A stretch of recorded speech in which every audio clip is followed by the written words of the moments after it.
The first sound wasn't the slap.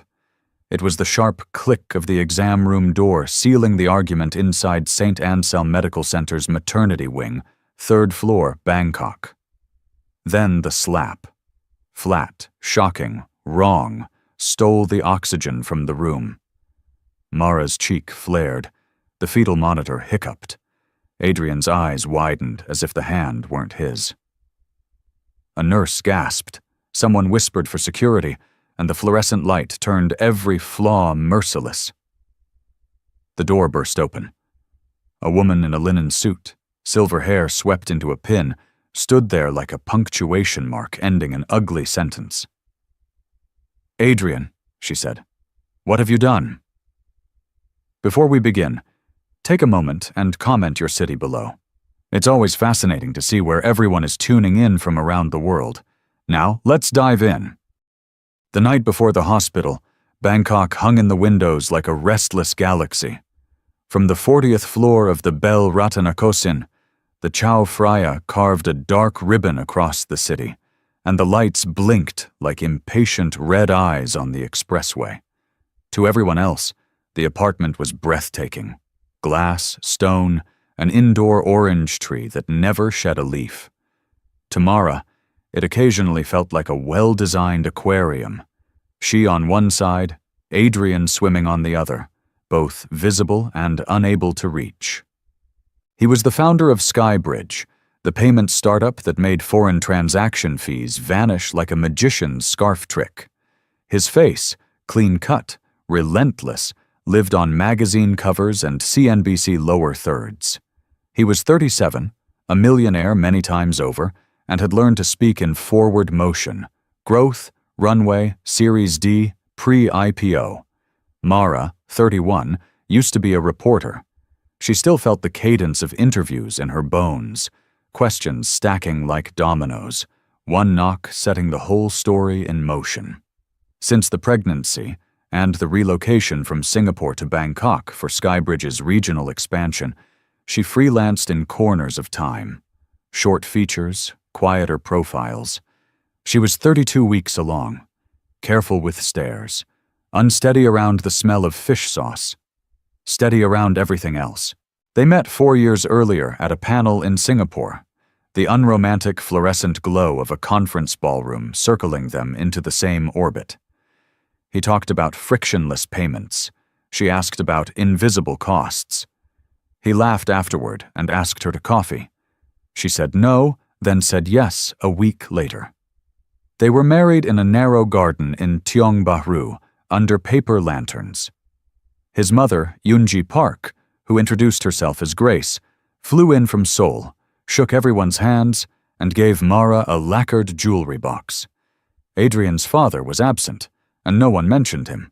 Sometimes Mara wondered if she'd noticed the first hairline crack in the ice that first year, or whether it formed later, imperceptible until it cleaved. Adrian could be thoughtful. Planned breakfasts, private drivers when she felt morning sick, a sofa that didn't press on her tailbone. But care, with him, sat close to control.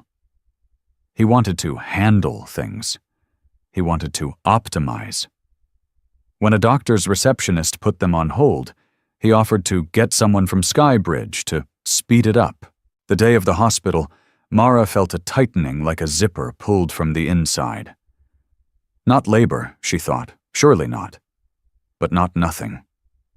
She breathed, counted, timed. Adrian hovered, phone in hand. The call that night was with New York. A big investor was nervous about governance noise. Adrian insisted the IPO could still float this year if everyone stopped playing cautious. "I need to be checked," she said, hand at the small of her back. "Just to be safe." "We'll go," he said, without looking up. "Driver will be here in 9 minutes." The car slid through ribbons of traffic and into St. Anselm's portico, where a woman in a navy polo asked how far along she was and led them up neon-bright corridors, past posters with smiling newborns and nurses who walked like purposeful birds. In the exam room, the fetal monitor found a galloping heartbeat. Mara felt relief crack her chest open. The doctor wanted blood pressure readings and a quick ultrasound. Adrian's phone vibrated again. He stepped into the hallway to take the call. When he returned, his jaw was a line that could cut glass. "Who did you talk to?" he asked, voice low. "Who did you send your draft to?" "What draft?" she said, although she knew. The profile she was writing, careful, fair, about Southeast Asia's cashless transformations. It mentioned Skybridge's regulatory tangles without accusation, because accuracy is less dramatic than conspiracy. She hadn't sent a word to publication. "Don't play games." He had been tense for weeks after a CFO resignation to pursue opportunities. The timing smelled wrong. She'd asked him if he was okay. He'd said he didn't need a therapist. He needed results. "Adrian," she said, level as a floor, "we are in a hospital." "Exactly." He smiled without humor. "A great setting for sympathy PR." It was the first time she thought, "He doesn't see me." The monitor beeped with the steady drumming of their child. The nurse checked numbers. The air got thinner. "Stop," she said, "please. What did you do?" His fingers flexed like he was trying to crush something that wouldn't stop moving. What she did was tell the truth, eventually. She'd interviewed a former compliance officer who hinted, only hinted, that Skybridge treated red flags like confetti to be swept up later. What she didn't do was leak confidential information because she didn't have any. But his mind was racing down a different track entirely, greased by fear. "What did you do?" he asked again. And he moved before he thought. It wasn't a punch. It wasn't a hit that broke a bone or bled. It was a slap. Sharp, ugly, the sound of a hand against a face. The kind you could call impulsive in a press statement. The kind you could describe as out of character if you wanted the world to forget. The kind that hurts in ways we don't have words for. The door opened, and Grace walked in. Grace's driver had been circling the hospital when her phone vibrated with a call from a nurse she knew through a temple friend. Grace kept a social map of cities in her head. She had a way of knowing where to stand when the elevator doors opened. She didn't spy. She witnessed. When she stepped into the room, she saw everything at once. Her son's hand still lifted, the mark rising on Mara's cheek, the way Mara's other hand covered her belly like a prayer. Grace's face didn't move, but the hand holding her handbag trembled imperceptibly. "Nurse," Grace said in Thai, voice calm, "please call security." Then to Adrian, in Korean, the language that wrapped him like a childhood blanket and still had the power to pinch. "Put your hand down." He did, like a boy caught stealing. His eyes flashed not with remorse, not yet, but with humiliation. He hated his mother seeing him lose control, because control was the currency he believed bought safety. The nurse, Knock, pressed a blue badge and spoke into her radio. Within seconds, the hall filled with a presence that changed the air. 2 security officers, a charge nurse, a resident with furrowed brow. People in hospitals learn how to move as a pack. Protective, efficient, quietly judgmental. Mara, sitting on the bed paper crackle, stared not at Adrian or Grace, but at the monitor's green line that rose and fell like a tide. "Sir," one officer said, "we need you to step out." Adrian's mouth opened, words forming around the shape of apology and excuse and outrage. Grace put a hand lightly on his sleeve. "Don't speak," she said. He looked at her. He had never disobeyed that voice. He stepped back, the click of his shoes loud in the room's hard brightness. The door closed. The hallway swallowed him. Grace turned to Mara, and now her face softened with a gravity that felt like weather. Approaching, inevitable. "Are you hurt?" she asked. Mara shook her head, then nodded, then couldn't tell. The nurse placed a cold pack gently against her cheek, explained calmly that a social worker would come, that the fetal heart rate was steady, that someone would document, that someone would listen. Someone. For once, Grace pulled a chair close, unbuttoned her linen blazer like she meant to stay. For a woman whose photographs lived on the business pages, only sometimes, always in the shadow of her son, she didn't look like money. She looked like someone who ironed her own shirts until 2 years ago, someone who learned early that elegance was often just quiet. "I shouldn't have come uninvited," Grace said softly. "But I am here." Mara's throat ached. She didn't cry. The baby kicked. She felt protective in a way that had teeth. Grace's gaze flicked to the door. "He will not come back in," she said, as if she could order the world into compliance and make it stick. "Not unless you tell them he can." "You can't control him," Mara said, and it sounded like cruelty, but wasn't. Grace's mouth curved, humorless and small. "I know." Her eyes slid somewhere else, years ago. "I once thought I could."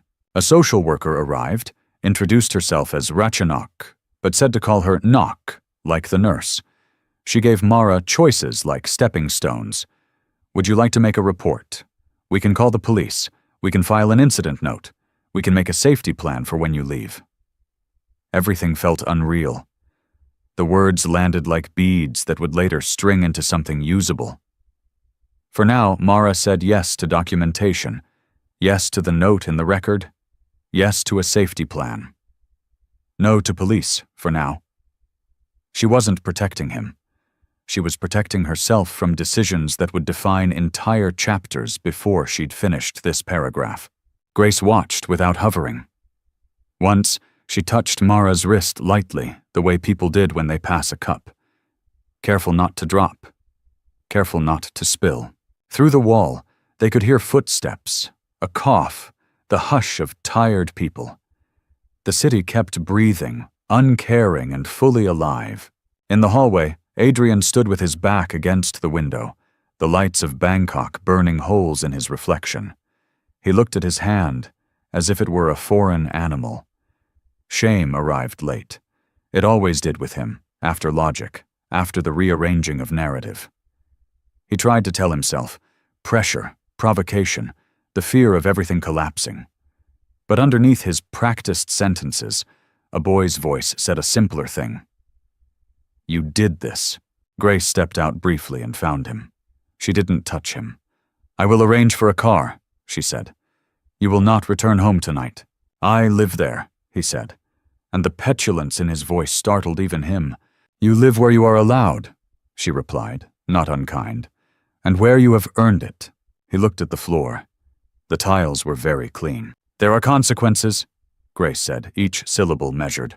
"I will stand with your wife, not with you, not now." Something in him wanted to rage, to list everything he had provided and built, to accuse her of disloyalty. Another thing in him, the more fragile one, wanted to fold into her like he was 6 and had skinned his knee. Instead, he nodded. He texted his assistant to book a suite at a serviced residence across the river. He typed urgent and privacy, the words men used when they wanted rooms that no one could find.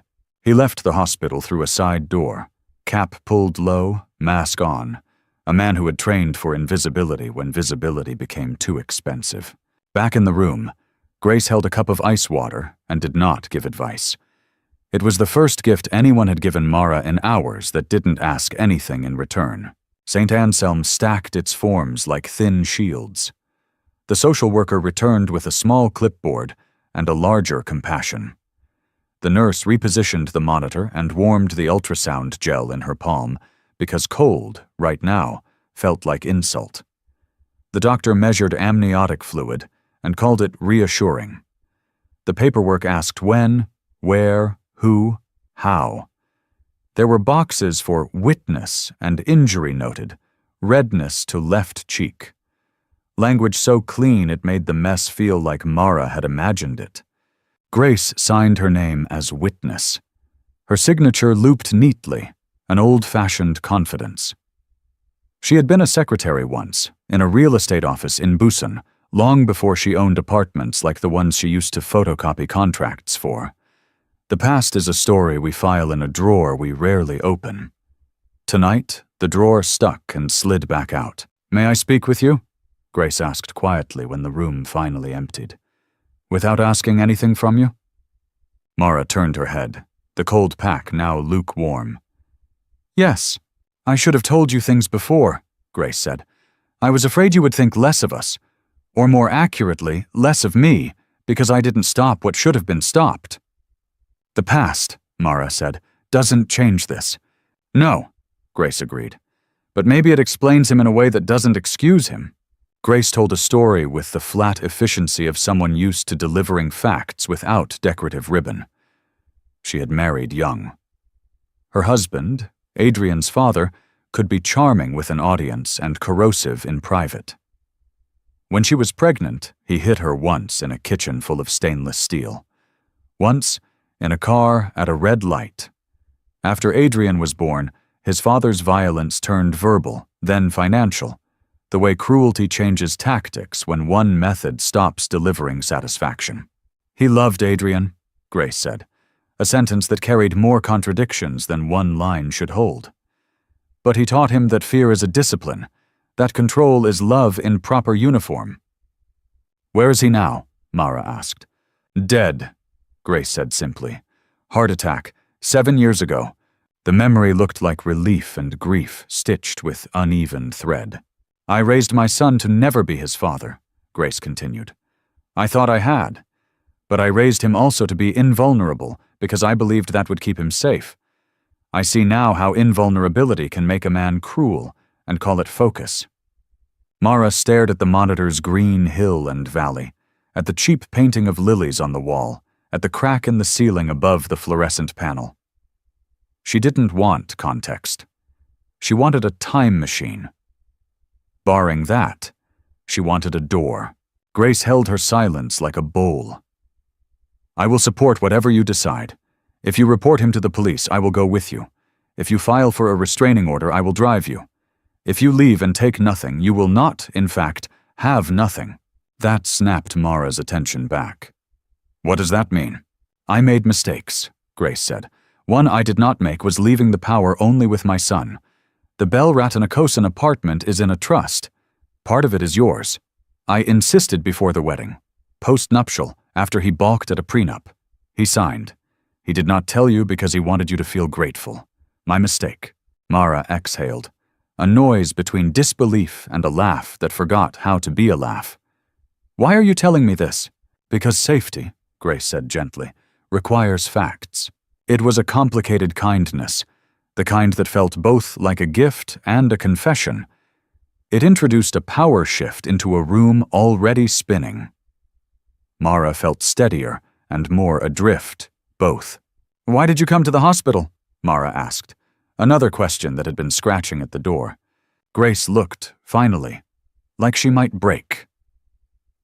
"Because a woman I once promised I would protect did not get protected," she said. "I have not stopped failing her. I thought, foolishly, that maybe I could stop failing you." The nurse came back with discharge forms and instructions about rest and magnesium and avoiding stress. Advice whose vagueness made Mara want to laugh and then sleep for a week. They scheduled a follow-up for Tuesday. Grace arranged for a separate car to take Mara to a hotel under her own name, a downtown place with velvet chairs and discreet staff. "Just for tonight," Grace said, "or for longer. You will decide." Mara packed her overnight bag in silence. A woman from housekeeping smiled at her with professional warmth that felt like human light. In the elevator, Grace pressed the button with the flat of her knuckle. Neither of them looked at the security mirror. Bangkok outside pulsed on schedule. Street vendors poured broth. Motorbikes threaded the inevitable traffic. A teenage couple shared a Coke on a curb, their knees touching like a secret. The world kept humiliatingly going, and that, too, was a kind of consolation. Mara slept at the hotel, as if her body had been unplugged. She woke to messages. 2 from the obstetrician, 1 from the social worker checking in, 12 from unknown numbers, and 1 from Adrian. A text that read simply, "I'm sorry, please, can we talk?" She didn't reply. Not yet. She looked at her cheek in the bathroom mirror. The redness was a faded handprint that made her skin look like it belonged to someone else. Her stomach moved as the baby shifted, as if pushing for room. She opened her laptop, then closed it. She opened it again. The draft of her profile on cashless Southeast Asia sat in the center of her desktop, like a dog waiting to be fed.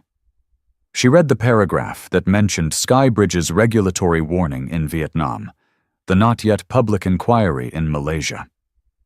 The sentences were careful. The sentences were true.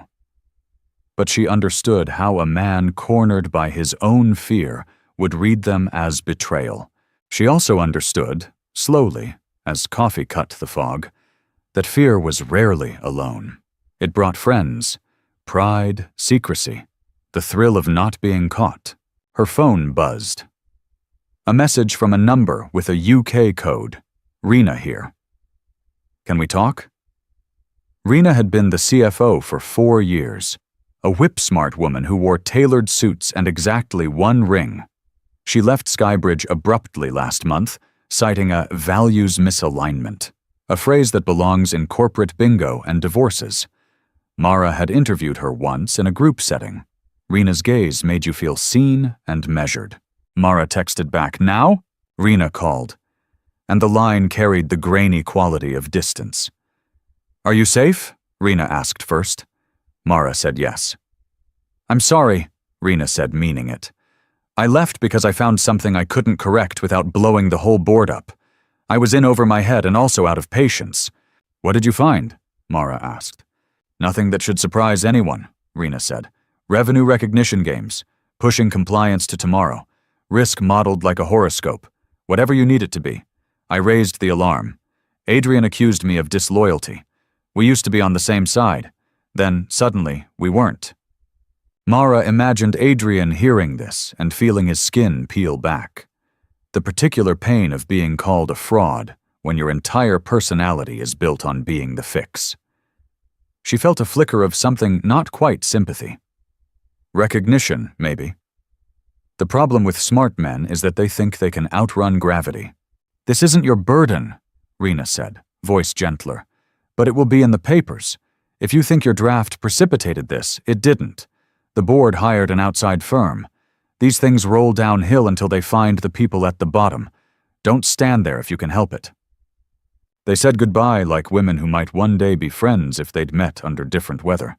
Mara sat a long time, her laptop glow steady on the duvet's blue. Grace texted, asking if she could come by. Mara said yes, not out of obligation, but because the thought of Grace sitting in a chair across the room felt newly human. Grace arrived with kanji from a place that did ginger right.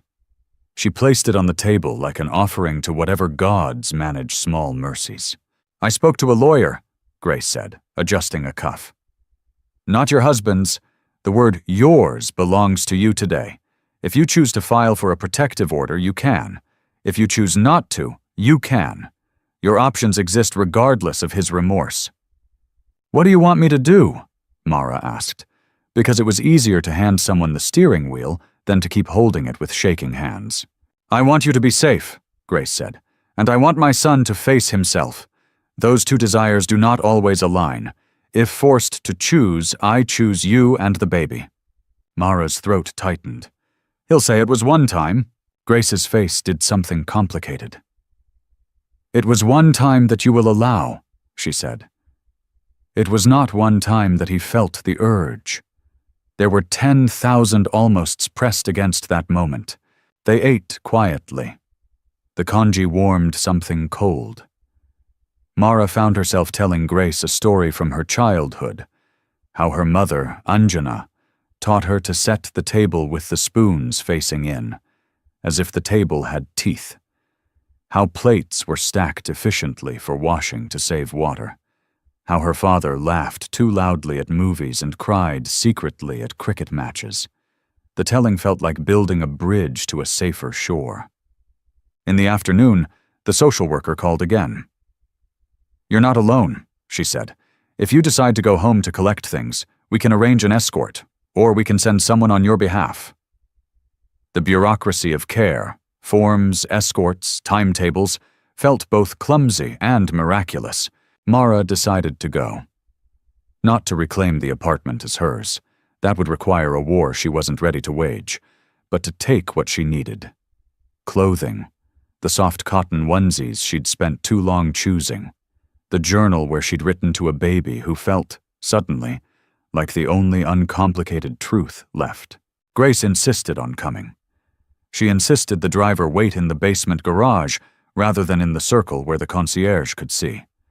She insisted on the small things that had always saved her life. The quiet entrances and exits, the details that keep you from becoming a spectacle. Upstairs, the apartment was both exactly and not at all as Mara remembered. The indoor orange tree had dropped 5 glossy leaves. The city lay beyond, unchanged and impossible. In the bedroom, she took a breath, felt the cheap ache of grief. It was not grief for the man he had become. It was grief for the rooms she had furnished with a future that now looked like someone else's IKEA bookshelf. Functional, impersonal. She was zipping a suitcase when the door opened and closed with the soft thud of the hand that knows the door. Adrian stood there, thinner than yesterday somehow, mask of a man who hadn't slept. "We need to talk," he said. Grace stepped from the hallway shadow like a quiet bodyguard. "No," she said. "You need to listen. There is a way to apologize that is actually pleading for exoneration. And there is a way to apologize that is a receipt for harm done." Adrian had rehearsed the first. He abandoned it when he saw Grace's eyes. He tried to manufacture the second. It came out splintered. "I am sorry," he said, voice tight with unshed panic. "I am sorry I hurt you, Mara. There is no excuse. I have no explanation that matters. I lost control. I was afraid and angry and—" "Stop there," Grace said. "You are listing feelings like evidence." He swallowed. "I am asking for forgiveness." "You are asking for relief," she said. "Different product." Mara stood very still. She had imagined in the night what she would say if this moment arrived. "I trusted you. You broke it. You don't get to call this love." She had imagined saying nothing, letting silence do the work of 1,000 litigations. Now, in the bright afternoon, she did neither. "What are you afraid of?" she asked instead. He blinked, wrong-footed. "Losing everything." "You might," Grace said, "and still not die." He looked at the window, then at his hands. He had built an empire by making risk look like an equation. Now his life felt like a variable he couldn't solve for. "Rena," he began and stopped. He couldn't decide whether to blame or confess. "Rena called me," Mara said. "She told me what she found." He closed his eyes. Relief flickered. Someone had said it out loud, and the world hadn't ended. Then fear returned, doubling down, as it always does. "It's not fraud," he said quickly, which is what men say when they are standing near a cliff.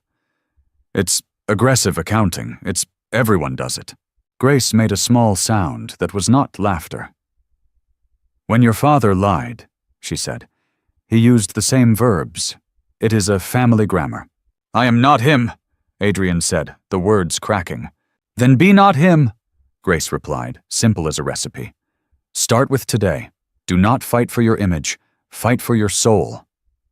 The word soul sounded theatrical in the sleek apartment, and yet it fit. We use old words when the new ones break.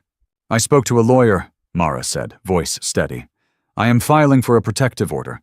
I don't know what I am doing about us, not yet. I know what I am doing about me and the baby, protecting." He nodded. Somewhere in him, a man with good instincts applauded. Another man sulked. They stared at each other for a long time, like two people on either side of a glass wall. "Do you want me at the birth?" he asked, a question dragging tears behind it. "I want safety at the birth," she said. "What that looks like will depend on how you behave before then." "I will do anything," he said, which is what men say when they want the world to reset. Therapy. Resign as CEO if the board asks. Make amends. "Don't promise like a CEO," Grace said. "Promise like a man whose words cost him." He left without touching anything, as if the apartment were a museum of his own mistakes. After the door shut, Mara sat on the bed and felt her body shaking with the adrenaline she had mistaken for strength. Grace sat beside her, not touching, their shoulders almost, but not quite, aligned. In the following days, the machinery of consequence started its humid grind. The board announced a comprehensive review. Headlines used the word turbulence, a polite way of saying blood in the water. Rena's quiet dignity looked good on camera. Adrian's absence looked worse. He issued a statement that was both too much and not enough, apologizing to employees for distraction, to customers for concern, saying nothing about the hospital because the legal team said saying nothing was better than saying something that could be evidence. He started therapy with a Thai-Korean psychologist named Dr. Sung, who spoke softly and asked hard questions. In the first session, Adrian talked for 40 minutes without breathing, and then Dr. Sung said, "When did you first learn that losing control meant dying?"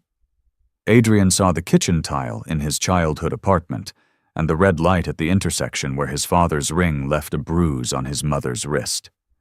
He said, "I was 6, and surprised himself by crying in a way that was not performative or useful, just feral.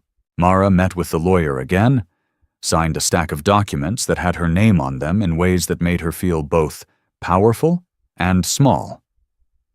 The protective order was granted temporarily, with a review in 3 weeks. It made her feel safer, and also like she was living a story she had promised herself she would never audition for. "I hate this," she told Grace, who nodded, because honesty does not always require commentary. At night, Mara wrote in the journal to the baby. She wrote like she used to interview. Simple questions and cleaner answers.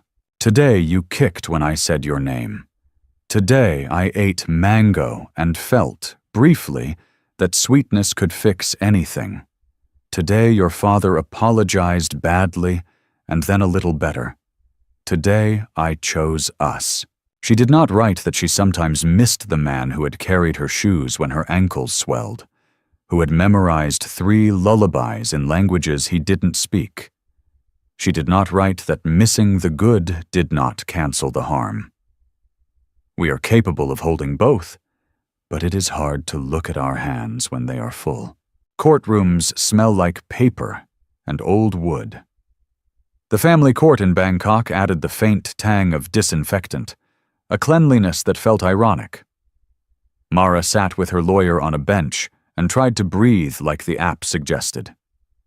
Grace sat on her other side, her presence a long, steady line on a heart monitor.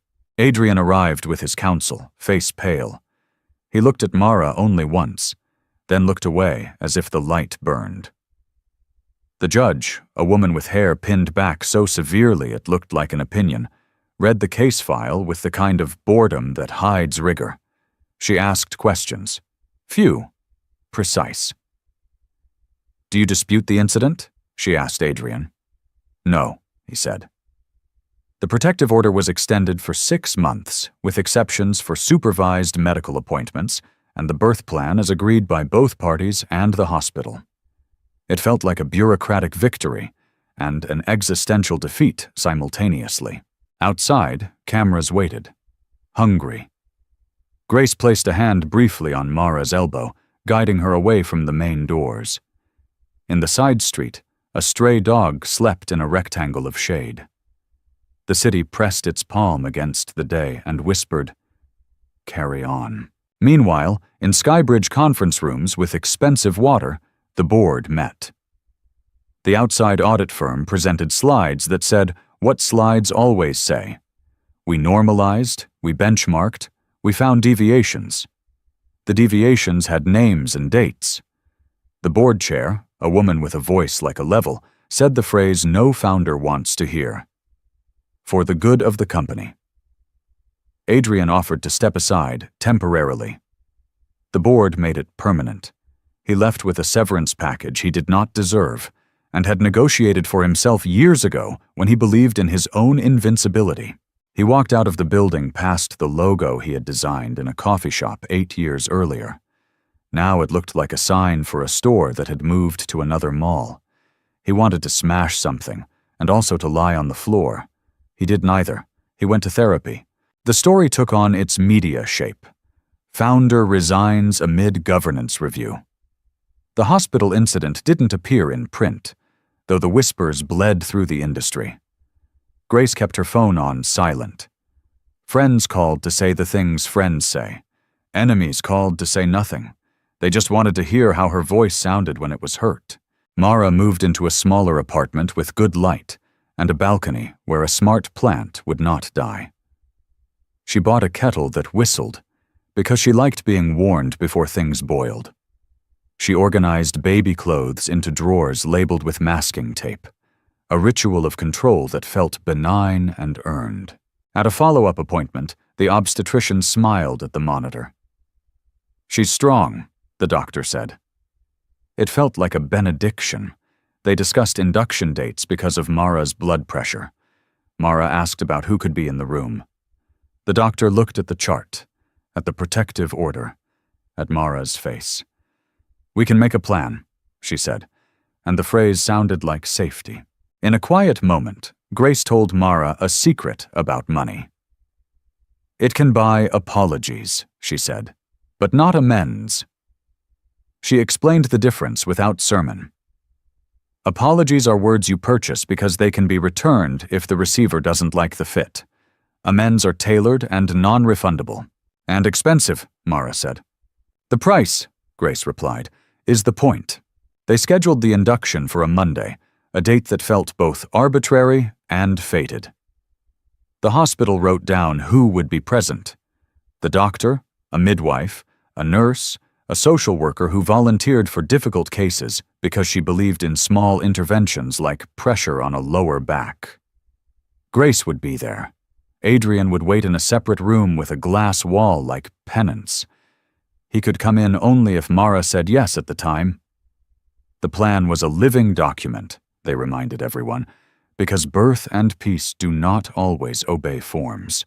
On Sunday night, Bangkok thundered until the windows vibrated. Mara lay awake, watching the lightning strobe the ceiling. She thought of all the women who had pushed babies into the world with no plan, with too much plan, with plans interrupted by life, men, weather. She placed a hand on her belly and whispered a promise she would keep. "I will keep you safe from meanness. I will try." Grace sat in her apartment reading a book she did not absorb. She had placed the lacquered jewelry box on the coffee table. Inside, the jade pendant she had never worn. She thought of her own mother, who had once said, "Women in our family survive." Grace wondered when survival would feel less like a championship and more like a day off. Adrian did not sleep. He watched the river move like a muscle. He wrote letters he didn't send, first to Mara, then to the daughter who was not yet here. He wrote, "When you are old enough to read this, I hope I am a man who deserves to sign my name." He attended his accountability group, a room of men who talked about anger like it was weather they had to learn to read.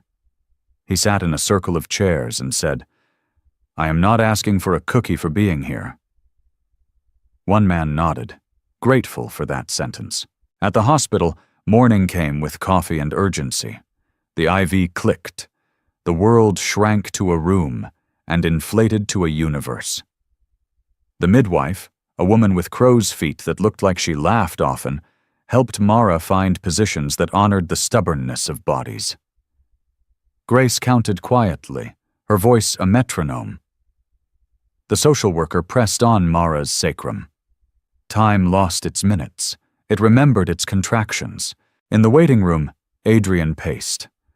The glass wall made him feel like a fish, correctly. He could see the door to Mara's room, could see Grace's silhouette. He pressed his palm to the cool surface, and imagined, for a self-indulgent second, that this was his punishment. Then he let the thought go, because self-indulgent punishments make for dramatic television, and real boring amends live in grocery aisles and small rooms with crying babies. Hours later, when the doctor said it was time, when the world narrowed to a fundamental task and widened to include a new person, Mara looked at Grace.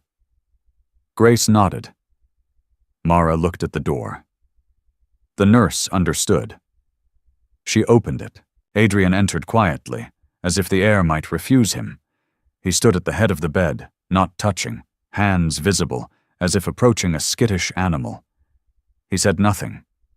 The midwife told him where to stand. He stood there. Mara bore down with a sound that had no place in polite life. The room organized itself around her effort. The world did the thing it had done 1 billion times, and still felt like a miracle.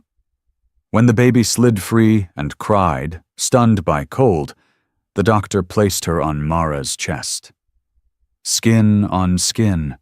A slick, furious, perfect human with a mouth like a new moon. Mara cried. Grace cried. Adrian cried silently, as if a sound might shatter the fragile peace.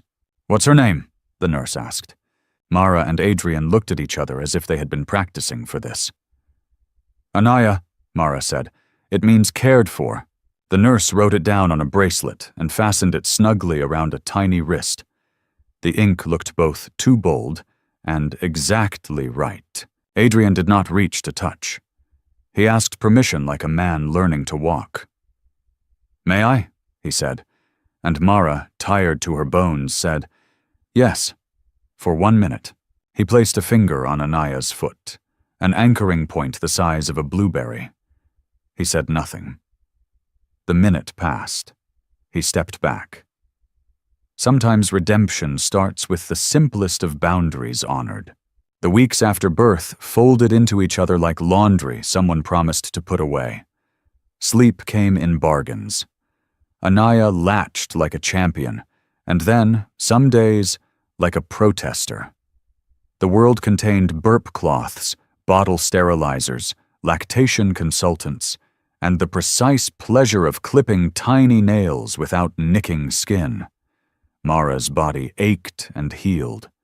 She cried at laundry commercials and when the kettle whistled. She laughed at 2 a.m. once, helplessly, because the baby hiccuped in rhythm with the ceiling fan. Grace established a routine of errands that made life look gentler. Groceries, managing delivery men who always arrived during naps, a 3-hour window every afternoon when she took Anaya for a walk in the courtyard so Mara could sleep. "This," Grace said, "is the luxury money can't buy. A woman who loves you and has time." Adrian kept every boundary like a line he could finally respect. Supervised visits, no unannounced drop-ins, texts that asked rather than demanded. He went to therapy twice a week and to the accountability group without posting about it. He sold shares to set up a fund for domestic violence shelters and then shut up about it when a reporter asked for a quote. "If I speak," he told Dr. Sung, "isn't that performative?" Dr. Sung said, "Intent matters. So does silence. Choose the one that costs you more." He wrote letters to Anaya he still didn't send. He wrote one he read aloud once, in the court-monitored visitation room with the unflattering lighting and the toy kitchen with a missing pot. He didn't theatrically cry. He swallowed often. "I did harm," he said, words like gravel. "I am doing work to not be that man again. When you can understand, I will show you what I did to fix myself, not you." Mara watched. Not in a cruel way, not in a longing way. In a journalist's way, perhaps, noting patterns, tracking repetition, open to being surprised, unwilling to be convinced by a single anecdote. She wrote more in her journal. She wrote less about Adrian. She wrote about herself in the plural. "We are tired. We took a 20-minute shower. We kept a baby alive." Grace told Mara things she hadn't told anyone, not even herself in complete sentences.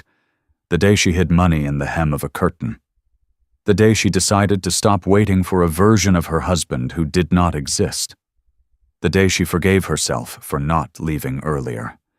Not absolved, just stopped bleeding guilt every time she remembered. "I have been both complicit and brave," she said. "Most of us are, if we are honest." The protective order remained a fact of life, like the weather report you always check before leaving. The review date approached. The lawyer asked if Mara wanted to extend. "What do you want?" Grace asked. Mara held Anaya and felt the sturdiness of her tiny spine. "I want to keep the door unlocked," she said, "but not open." At the review, Mara told the judge the truth. That Adrian had honored the order, that he was doing work, that she was not ready to drop the boundary, but was okay with modifying it for co-parenting logistics.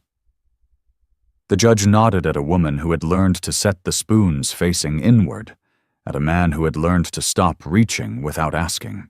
The years ahead looked like a slow climb rather than a swooning reconciliation. Friends who wanted a neat ending, they got back together. Or she moved on with a poet, would have to find their dopamine someplace else. The truth was quieter. 2 apartments, 5 stations apart, a shared calendar, a child who loved trains and mango and both of her parents.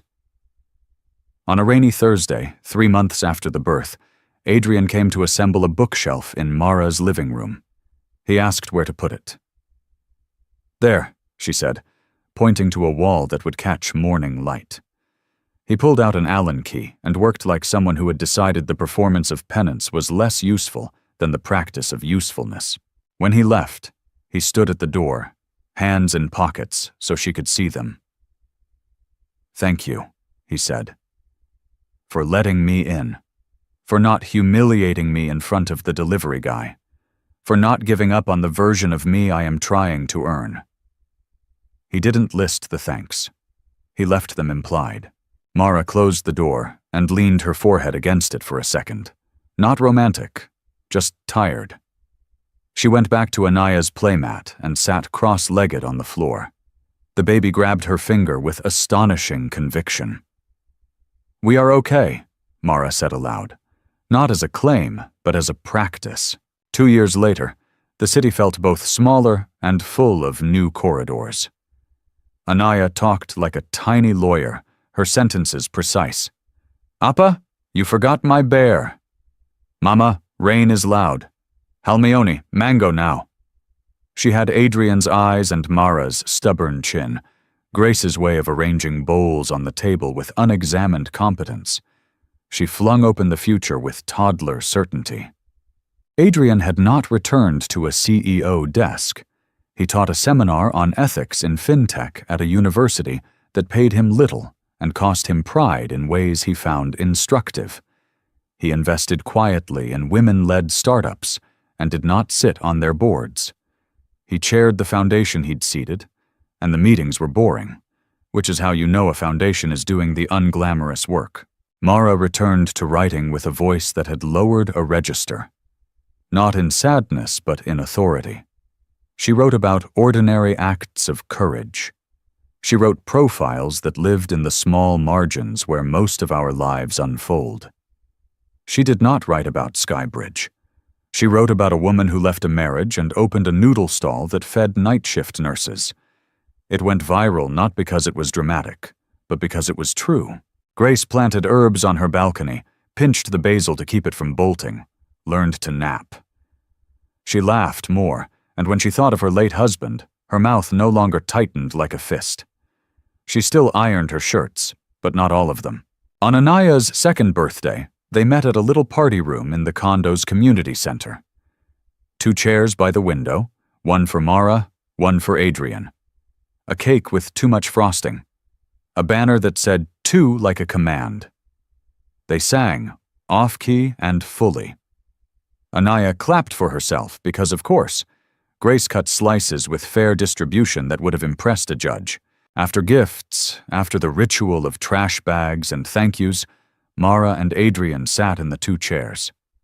They watched their daughter arrange toy animals in a line that made sense only to her. "Do you ever Adrian began, then stopped. He had learned to stop middles of sentences that asked for absolution. Sometimes, Mara said, answering the question he hadn't asked. I think about the version of us that never learned anything. They look shiny in photographs, but they break easily. I am grateful we broke, he said softly. It is expensive gratitude, but it is honest. She nodded. The afternoon light made the dust look like invisible facts finally visible.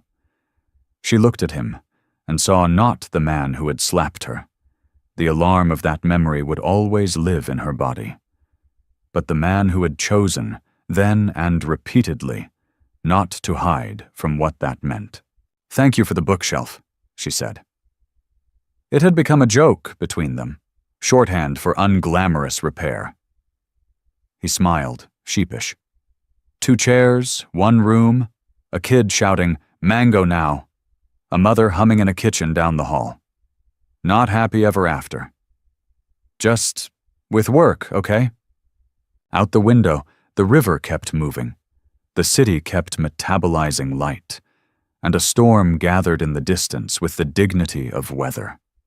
The future would contain more storms. They would check the windows.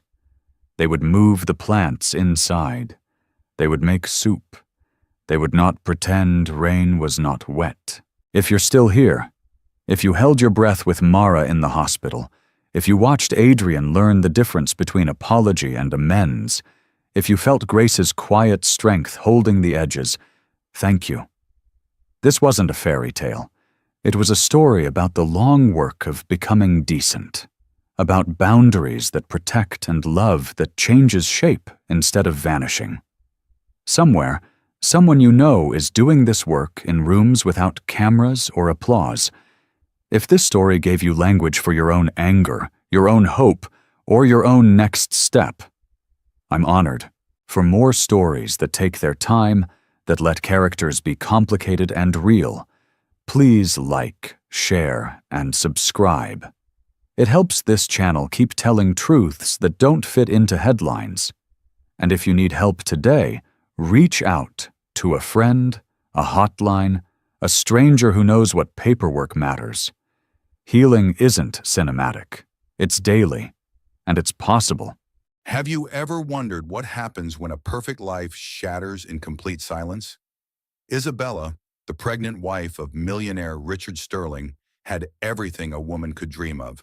But one day she vanished without a trace, leaving behind only an echo.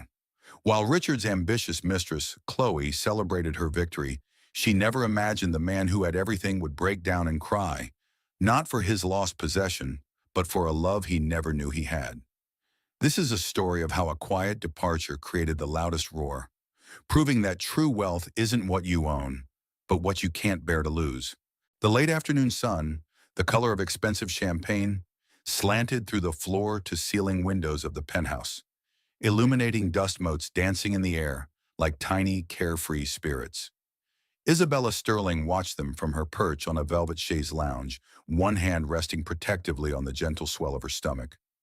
At 7 months pregnant, her body was a landscape of change, a testament to the new life she nurtured within. The baby, their son, was the one pure, untainted thing in this gilded cage. From the outside, her life was an object of profound envy. She was the wife of Richard Sterling, a man whose ambition had carved a formidable empire in the cutthroat world of corporate realty estate. Their home, a sprawling duplex overlooking Central Park, was a monument to his success, filled with art that was more investment than passion, and furniture too beautiful to be truly comfortable. Her reflection in the polished chrome of a nearby sculpture was distorted, a funhouse version of the woman she was supposed to be. Serene, fulfilled, radiant. Instead, she saw the faint, violet shadows under her eyes that no amount of concealer could hide, and a tension in her jaw that bespoke 1,000 unshed tears. The silence of the apartment was a living entity, broken only by the distant, muted symphony of New York City traffic. It was a silence that had grown over the years, seeping into the cracks of their marriage until it had become its very foundation. Richard was not a cruel man, not in the conventional sense. He didn't raise his voice or his hand. His cruelty was one of neglect, a slow, soul-crushing indifference that was far more damaging. He saw her not as a partner, but as his most beautiful acquisition, a final, polished piece to complete the portrait of his success. He adorned her with diamonds, but never with his time. He filled her closet with designer clothes, but never asked about the woman who wore them.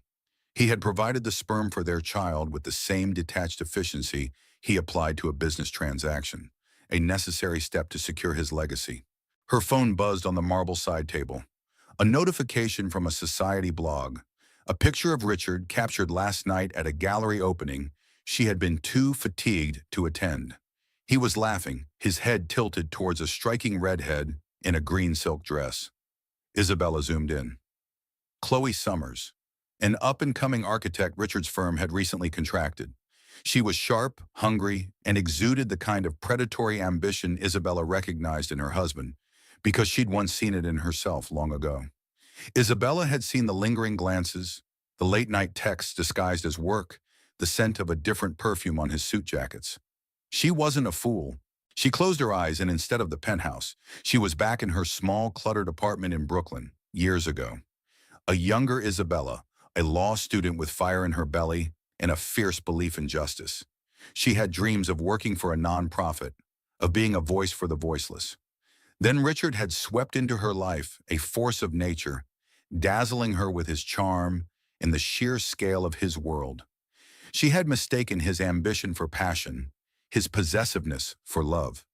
She had allowed herself to be molded, polished, and placed on this pedestal, slowly forgetting the woman she had intended to be.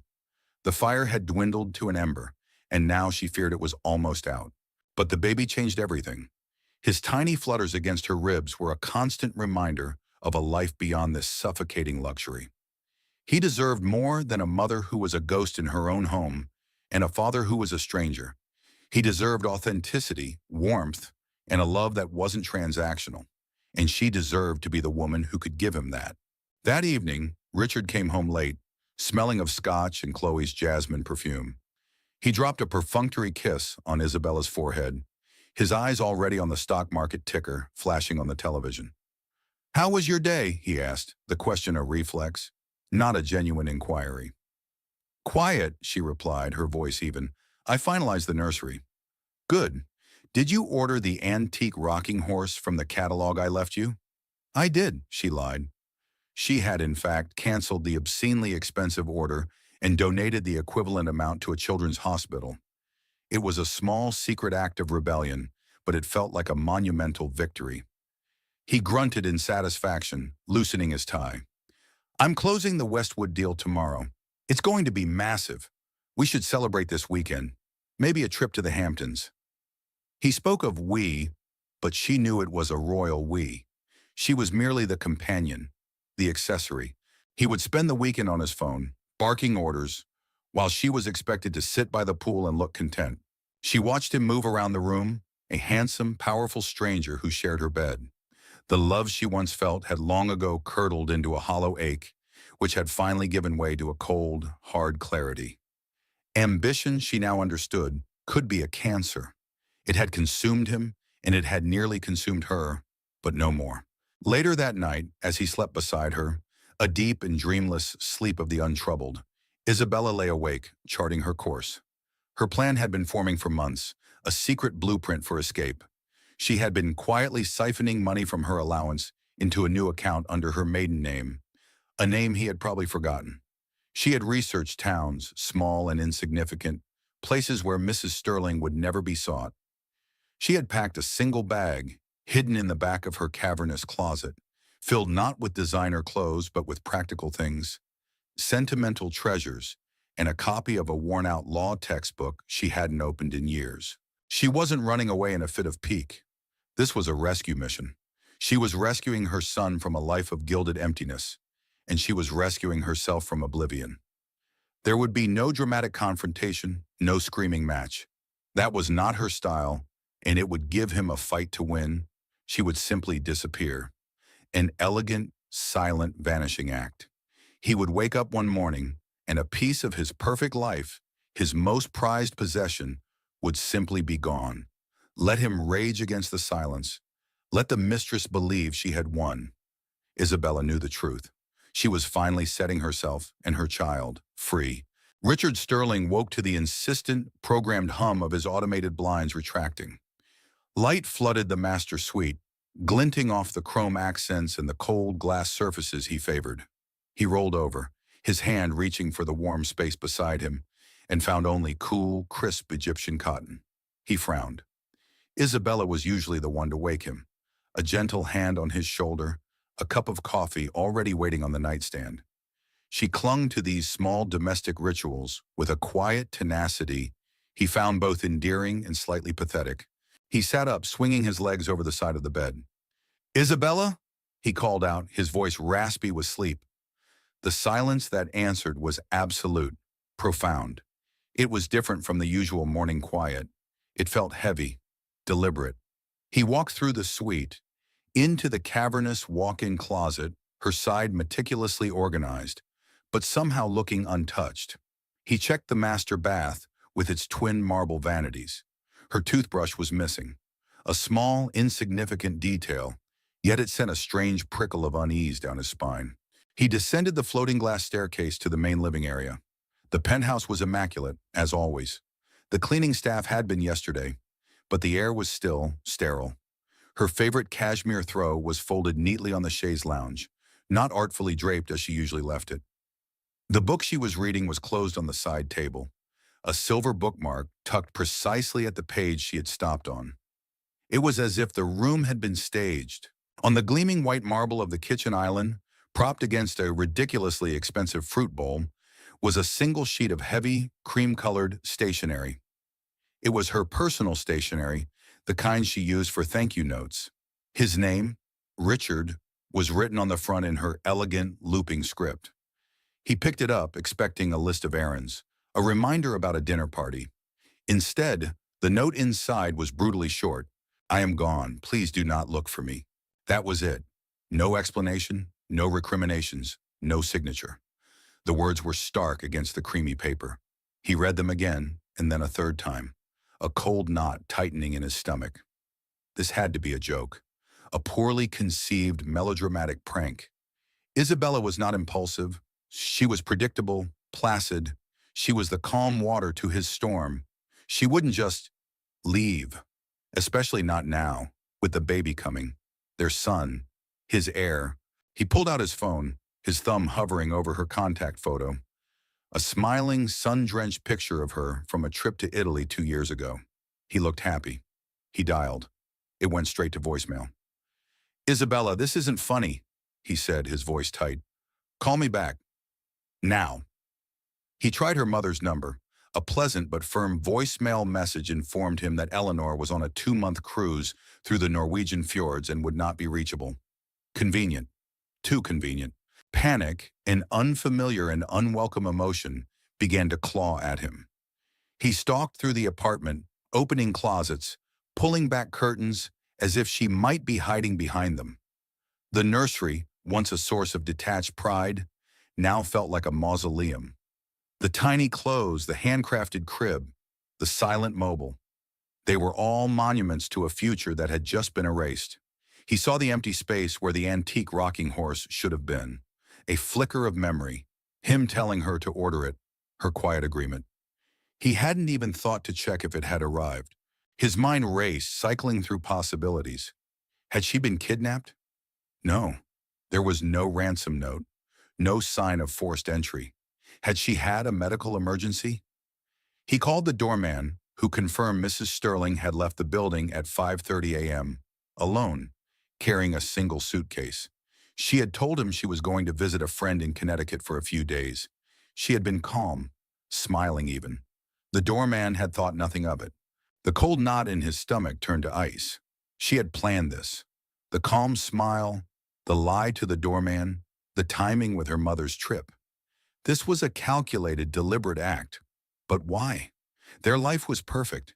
He gave her everything. He was building an empire for their son. What more could she possibly want? His phone buzzed. It was Chloe. "Thinking of you. Can't wait to celebrate the Westwood deal tonight." A picture of her followed, pouting playfully at the camera from her sleek, minimalist office. For a moment, he had forgotten. the deal, the celebration. Chloe. Did Isabella know about Chloe? He had been careful, discreet. But Isabella was observant in her quiet way. Perhaps she wasn't as placid as he'd thought. He felt a surge of anger, hot and sharp. How dare she? How dare she throw this back in his face? Embarrass him? Disrupt his life when he was on the cusp of his greatest professional triumph? He typed a reply to Chloe. Change of plans.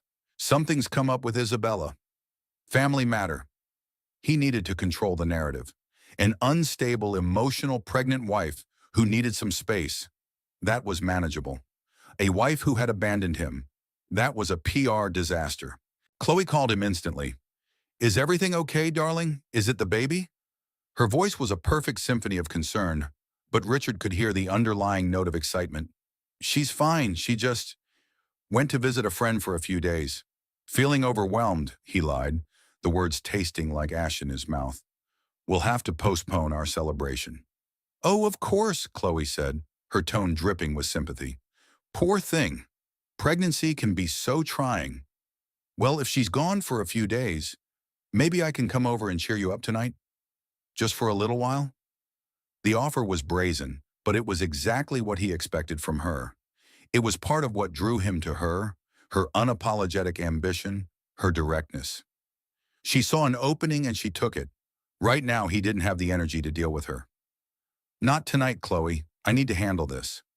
All right, darling. Call me if you need anything. Anything at all. He hung up and stared at Isabella's note again.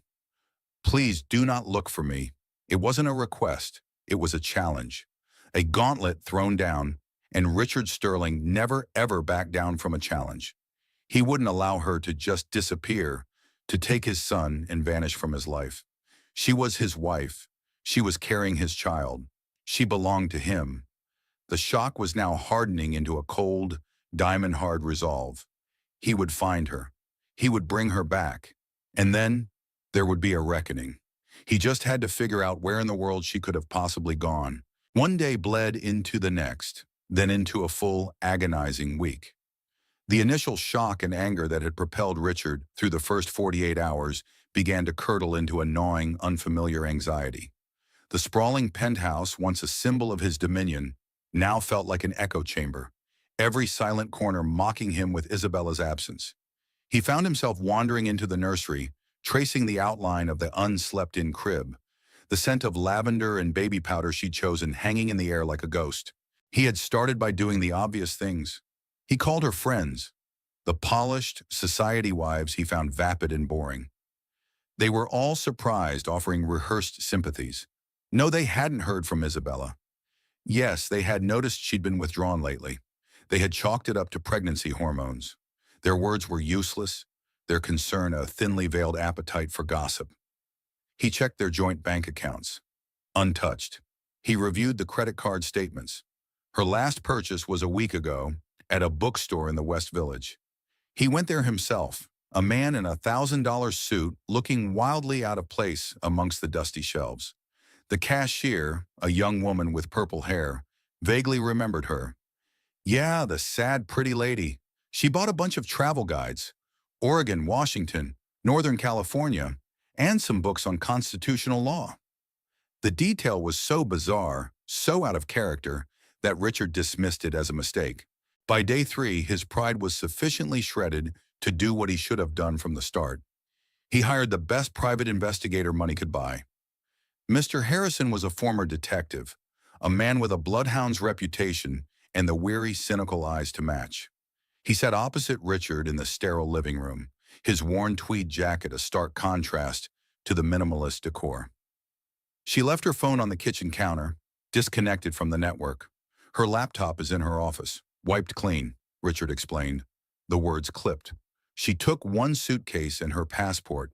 She withdrew $5,000 in cash, the daily maximum, every day for the past 2 weeks from her personal account.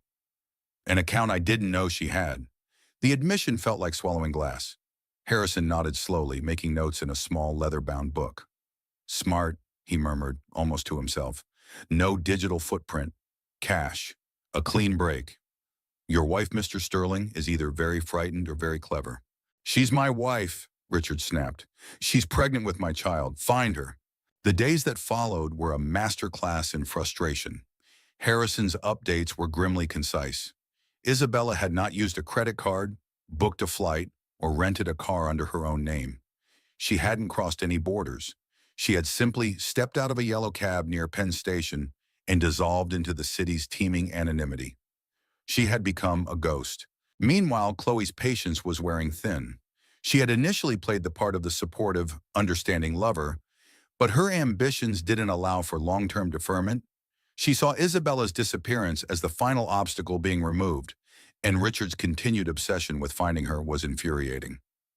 "It's been over a week, Richard," she said one evening, running a manicured hand down his tense back as he stared out the window at the city lights. She had let herself into the penthouse, a territorial move he didn't have the energy to contest. "Don't you think it's time to consider that she doesn't want to be found? Maybe she ran off with someone."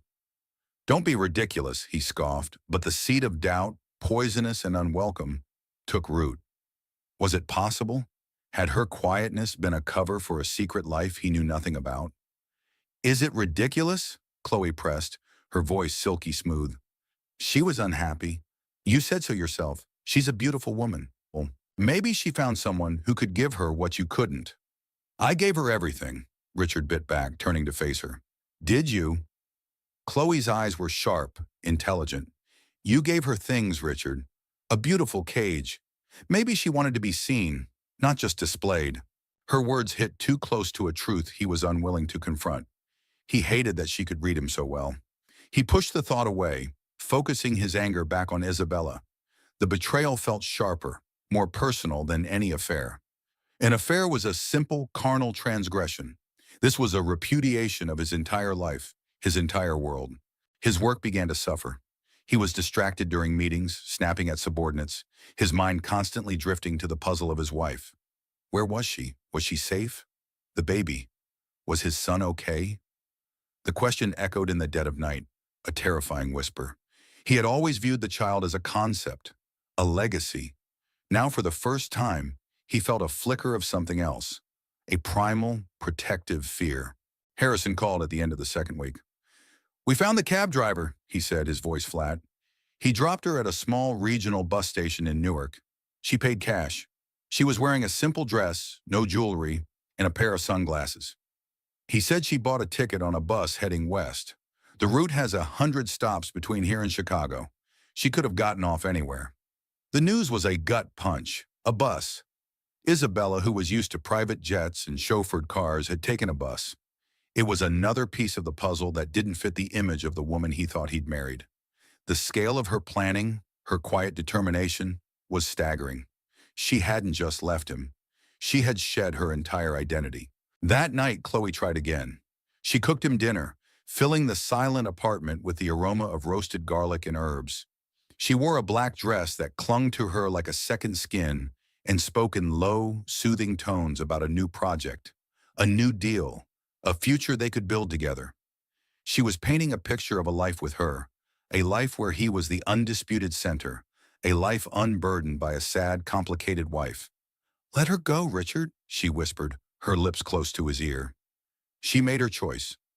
Now you can make yours. We can be happy. He looked at her beautiful, hungry face, and felt nothing. Her ambition, once a thrilling reflection of his own, now seemed grasping and hollow. Her attempts to comfort him felt like a corporate takeover strategy. The victory she so clearly felt was a victory over a woman she didn't know, for a prize she didn't understand. His mind wasn't on the future she was selling. It was on a bus heading west into the vast, unknown heart of America, carrying a woman who was a stranger to him and his unborn son. The vanishing act was complete. She had not only escaped, she had erased herself, and in doing so, had left an Isabella-shaped hole in his universe that was beginning to pull him into its void. The investigation dragged on, each day yielding smaller and smaller fragments of information, like puzzle pieces from 1,000 different boxes. Mr. Harrison, methodical and relentless, started digging not into Isabella's present, but into her past, trying to find the ghost of the woman she was before she became Mrs. Sterling. What he found chipped away at the marble statue Richard had constructed in his mind. He discovered her old Brooklyn apartment, which she had never sold, only sublet through a discreet agency. The tenant, a grad student, was moving out, and Harrison gained access. The apartment was small, a little worn, but it had a warmth that the penthouse lacked. The walls were lined with books, not just law texts, but poetry, classic novels, and political histories. Tucked away in a closet was a box of old case files from her time at a legal aid clinic during law school. Richard stared at the photos Harrison sent him, files on tenants' rights, wrongful evictions, domestic disputes. She had fought for people, passionately and for free. It was a side of her he couldn't reconcile with the woman who spent her afternoons at charity luncheons. Then Harrison uncovered the bank account, the one she'd been using to save her escape fund. It was opened 8 years ago, before she'd even met him. The initial deposits were small, scraped together from a part-time waitressing job. Over the years after they were married, the deposits became larger, more regular, a portion of her generous allowance meticulously siphoned off. This wasn't a recent plan. This was a long game, a strategy of quiet independence she had maintained throughout their entire marriage. The realization was unsettling. He had been living with a stranger, a woman with a secret life, a hidden core of self-sufficiency he had never suspected. These revelations left Richard feeling unmoored, adrift in a sea of confusion. He would sit in his silent office high above Manhattan and stare at the grainy photo of her on the bus station's security camera. A woman in a simple dress, her face obscured by sunglasses. She looked anonymous, determined. He tried to superimpose the image of his wife, elegant, serene, decorated, onto this fugitive figure, and the two refused to merge. Chloe, ever the opportunist, saw his confusion as fertile ground for her own narrative. She recognized that Isabella's ghost was a more formidable rival than the living woman had ever been. She needed to tarnish the memory, to repaint the portrait of the victimized wife into that of a conniving, selfish runaway. She began to plant seeds, subtle at first, then with growing confidence. "It's the money, isn't it?" she mused one evening, swirling a glass of wine as she lounged on his sofa. She saved all that cash, had a secret apartment. She was never really with you, Richard. She was just waiting for her moment. A woman like that, from a simple background, your world must have been a means to an end. He wanted to reject it, but Harrison's discoveries gave her words a veneer of plausibility. "And the baby," Chloe continued, her voice soft with false sympathy. "It's the perfect leverage. She knows you want an heir. She takes the baby, and when she finally resurfaces, she'll be able to demand anything she wants in the divorce. It's a classic gold digger move, just executed more cleverly than most." She was smart, twisting the facts to fit her story. Isabella's quiet strength became cunning. Her desire for freedom became a financial scheme. Chloe was reframing the narrative in a language Richard understood: strategy, leverage, assets.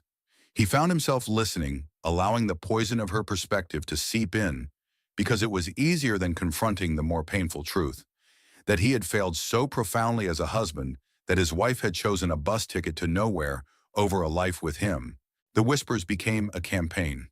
When one of Richard's board members, a friend named Robert, mentioned how sorry he was to hear about Isabella's episode, Richard realized Chloe had been talking.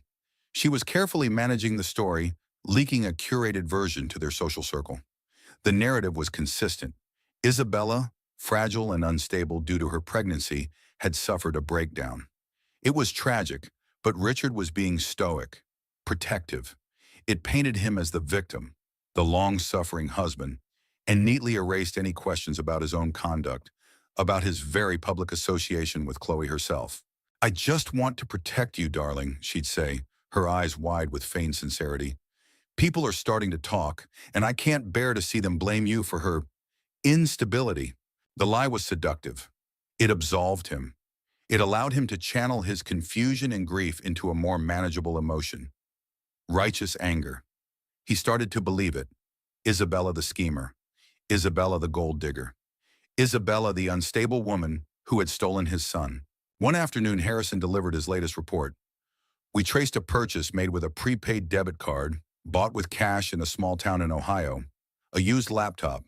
The shipping address was a P.O. box in rural Missouri. By the time my man got there, the box had been closed for a week. So we're still 2 weeks behind her, Richard said, the frustration a metallic taste in his mouth. At least. But we found something else. The P.O. box was opened under the name Anna Lawler. Lawler was her mother's maiden name. Anna Lawler. A new name for a new life. She was systematically erasing Isabella Sterling. The coldness of it, the sheer audacity, fueled the narrative Chloe had so carefully constructed. He thanked Harrison and hung up, his jaw tight. He looked around the vast, empty penthouse. All the objects, the art, the furniture, they seemed like props on a stage for a play whose leading lady had walked out. He had bought all of this to impress the world and to possess her. He saw that now. He had treated her like this apartment, something to be acquired, curated, and shown off. He had never once wondered what lay behind her sad, beautiful eyes. And Chloe, in her own way, was doing the same to him. She wasn't trying to build a life with him. She was trying to acquire his. The realization was fleeting, quickly buried under the easier, more palatable anger. Chloe was here. Isabella was gone. He chose the lie because the truth was a mirror he couldn't bear to look into. The cracks in Richard Sterling's meticulously constructed world began to show. The search for Isabella had become a consuming obsession, a background process that drained his focus and energy. At work, he was a ghost haunting the corner office, his mind perpetually elsewhere. Deals he would have once pursued with predatory zeal now felt meaningless. His empire, the monument to his ambition, seemed like a hollow shell. He started seeing her everywhere. A pregnant woman crossing the street would make his heart seize, only to be followed by a wave of disappointment. The scent of rain on hot pavement would transport him back to their first date, a memory he hadn't accessed in years. He was unraveling, thread by thread, and he didn't know how to stop it. The breaking point came during the quarterly board meeting for Sterling Enterprises. It was the culmination of the Westwood deal, his crowning achievement. He was supposed to be triumphant, powerful, in control. But as he stood at the head of the polished mahogany table, the faces of his board members blurred. The numbers on the projector screen swam before his eyes. All he could see was the empty space where Isabella should have been, cheering him on from the sidelines as she always did, her quiet pride a steadying force he had always taken for granted. He opened his mouth to speak, but the words wouldn't come. His carefully prepared speech about profit margins and future growth felt like a foreign language. He gripped the edge of the table, a sudden wave of dizziness washing over him. "Richard, are you all right?" It was Robert, his face etched with concern. Richard looked at the faces staring back at him, men he had known for years, men who respected and feared him, and he felt nothing but a profound, crushing emptiness. The empire meant nothing. The deal meant nothing. He had conquered the world, but he had lost his wife and his son, and he didn't even know why. A single hot tear traced a path down his cheek, then another. He stood there in front of his board of directors, the titans of industry, and began to cry. Not silent, dignified tears, but ragged, soul-wrenching sobs that shook his entire body. It was the sound of a man breaking apart. The room fell into a stunned, horrified silence. Robert quickly stood up, adjourning the meeting and ushering the bewildered board members out, leaving Richard alone in his glass-walled cage, completely undone. Chloe found him there hours later, sitting in the dark, the city lights glittering mockingly outside. The story of his breakdown had already ripped through their social circle. She had come to perform damage control, to salvage her investment. "Richard, darling," she said, her voice a low, soothing croon. She knelt before him, placing a hand on his knee. "It's okay. You're under an immense amount of stress. Anyone would break." He looked at her, his eyes red-rimmed and hollow. He saw the calculation in her gaze, the ambition that was always churning just beneath the surface. He saw the carefully applied mask of sympathy, and for the first time, her touch felt alien, repellent. "She did this to you," Chloe whispered, seizing the opportunity to drive the wedge deeper. "This is what she wanted, to destroy you." But her words had lost their power. The lie, which had been such a comfortable shield, now felt flimsy and false. He knew with a certainty that cut through his grief that Isabella had never wanted to destroy him. She had only wanted to save herself. The cruelty was his. The neglect was his. The failure was his. "No," he said, his voice raspy. He pushed her hand away. It was a small gesture, but it felt seismic. "It wasn't her. It was me." Chloe recoiled slightly, her mask slipping for a fraction of a second. Surprise, then irritation flashed in her eyes. This was not part of the plan. He was supposed to be angry at Isabella, not himself. He was supposed to turn to her for comfort, cementing her place at his side. "Don't be ridiculous, Richard," she snapped, her voice losing its sympathetic softness. "You can't blame yourself for her manipulation." "Was it manipulation?" he asked, the question directed more at himself than at her. "Or was it desperation? Did I ever, even once, ask her what she wanted? Did I ever look at her, really look at her, and see the person instead of the prize?" The truth of it, the shame of it, washed over him.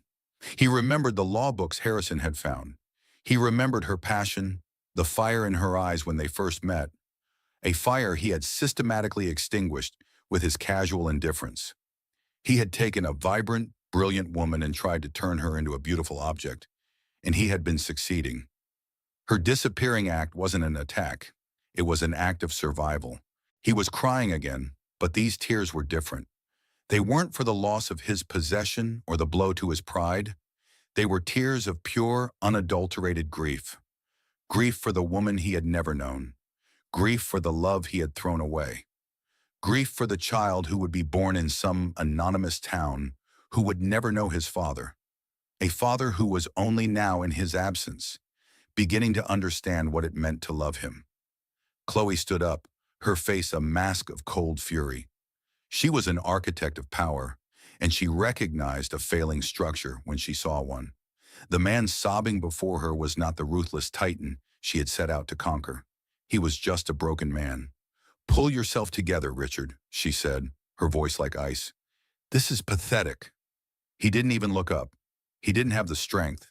He just sat there, in the ruins of his perfect life, mourning a loss he was only just beginning to comprehend. The mistress, the victor, stood over him, but her prize had turned to dust in her hands. She had never imagined the great Richard Sterling would cry. She had been right. He wasn't crying for her, or even for himself. He was crying for Isabella. And in that moment, Chloe knew, with a chilling certainty, that she had lost. 2,000 miles away, where the mist-shrouded pines of Oregon meet the raw, churning power of the Pacific Ocean, Isabella Sterling was gone. In her place was Anna Lawler. The name felt strange and freeing on her tongue, a clean slate. She had found her way to the small coastal town of Astoria, a place of hardy fishing boats, charmingly worn Victorian houses, and a quiet anonymity that felt like a balm to her bruised soul. Her new home was a small, second-floor apartment above a quiet bookstore, with windows that overlooked the Columbia River as it spilled into the sea. It was a world away from the silent, opulent penthouse. Here the silence was different. It was filled with the cry of gulls, the distant clang of a ship's bell, and the soothing whisper of turning pages from the shop below. The air smelled of salt and rain and old paper, a scent she found more intoxicating than any designer perfume. The first few weeks had been a blur of fear and adrenaline. Every siren made her jump. Every stranger's glance felt like scrutiny. But as the days turned into weeks, the fear began to recede, replaced by a tentative, blossoming peace. She had furnished her apartment with secondhand finds, each piece chosen for comfort and character, not for its statement. A lumpy, comfortable armchair, a sturdy wooden table scarred with the history of other people's lives. A quilt made by a local artisan. For the first time in a decade, she was surrounded by things that felt like her. She had secured a part-time job working in the bookstore downstairs. It was owned by Margaret, a woman in her late 60s with a cloud of white hair, hands stained with ink, and eyes that held a deep, knowing kindness. Margaret hadn't asked for references or questioned the history of the quiet, heavily pregnant woman who had walked into her shop one day. She had simply seen something in Anna's eyes, a love for books, a need for sanctuary, and had offered her the job on the spot. The pay is terrible, the hours are long, and the customers will ask you the most ridiculous questions, Margaret had said with a wry smile. But the company is good. She had gestured to the towering shelves of books. They never let you down. Anna's days fell into a gentle, predictable rhythm. She would wake early, watch the fishing boats head out in the dawn light, her hands cradling her belly as her son kicked and turned within her. She would work in the shop, recommending novels, dusting shelves, the scent of old paper and binding glue becoming her new reality. She spoke with the locals, fishermen, artists, retirees, people whose lives were grounded in the tides and the seasons, not the stock market. They were curious but respectful, accepting her as the quiet new woman in town. No one asked about a husband or a diamond ring. They just asked how she was feeling and if she needed help carrying her groceries up the stairs. She was rediscovering the woman she had been before Richard, the woman who found joy in a perfectly crafted sentence, who could spend hours debating legal theory, who believed in a world beyond material wealth. She began reading her old law books again, not with any grand plan, but simply to reconnect with the part of herself she had suppressed for so long. The fire she thought had been extinguished was slowly, tentatively, being rekindled. One rainy afternoon, as she was shelving a new shipment of books, Margaret brought her a cup of chamomile tea. "You seem happier these past few days, dear," Margaret observed, her gaze gentle. "The color is coming back to your cheeks." Anna smiled, a genuine, unforced smile that reached her eyes. "I feel lighter," she admitted. "I feel like I can finally breathe." "Sometimes you have to travel a long way to find a place where the air fits your lungs," Margaret said sagely. She paused, then added, "This is a good place to raise a child. People look out for each other here." The simple statement, offered without an ounce of pity or curiosity, brought tears to Anna's eyes. It was the validation she didn't know she needed. She wasn't a runaway wife or a tragic figure. She was a woman building a new life, a mother preparing a safe harbor for her child. She often thought of Richard, but the memories were becoming less painful, more distant. She didn't hate him. In her newfound clarity, she mostly felt a profound pity for him. He was trapped in a cage of his own making, a prisoner of the ambition that drove him. She hoped, for his sake, that he would one day find a way out. But his journey was no longer her own. Her focus was on the future, on the imminent arrival of her son. She had bought a simple wooden crib from a local carpenter and painted it a soft, sunny yellow. She knitted a small blue blanket, her stitches uneven but filled with love. She attended a local prenatal group, sharing her hopes and fears with other expectant mothers, their backgrounds a tapestry of different lives, all united by the universal experience of creation. Lying in bed one night, listening to the rain patter against the window pane, she felt her son give a particularly strong kick. She placed her hand on her stomach and whispered, "It's just you and me, little one. We're going to be okay." And for the first time, she believed it with every fiber of her being. She had traded a gilded cage for a small room with a view of the sea, and in doing so, had found a wealth Richard Sterling could never comprehend. She had found herself, and she was finally, truly home. Back in New York, the fallout from Richard's boardroom breakdown was swift and brutal. The whispers that Chloe had so carefully cultivated about Isabella's instability were now redirected towards him. The story shifted. Richard Sterling, the Titan, was crumbling under pressure. His judgment was compromised. The carefully constructed facade of impenetrable strength had been shattered, and the sharks in the water were beginning to circle. Chloe, watching her future prospects dim with every rumor, shifted her strategy from seduction to damage control, and finally to desperation. Her plan had been to seamlessly slide into the role of the new Mrs. Sterling, the woman who had saved Richard from his tragic marriage. But the man she was dealing with now was not the confident predator she'd been drawn to. He was listless, haunted, and, worst of all, uninterested in her. She decided a direct confrontation was her only remaining move. She cornered him in the penthouse one evening, dressed not in a seductive cocktail dress, but in a severe, elegant power suit, as if preparing for a hostile negotiation. "We need to talk, Richard," she began, her tone clipped and devoid of its usual warmth. He was standing by the window, nursing a glass of scotch, a nightly ritual that had become his only comfort. He didn't turn to look at her. "I'm tired, Chloe." "I'm sure you are," she retorted, her voice sharp. "But your little performance at the office has created a massive problem. For both of us. Robert is calling for an emergency meeting to discuss your leadership." "Your leadership, Richard?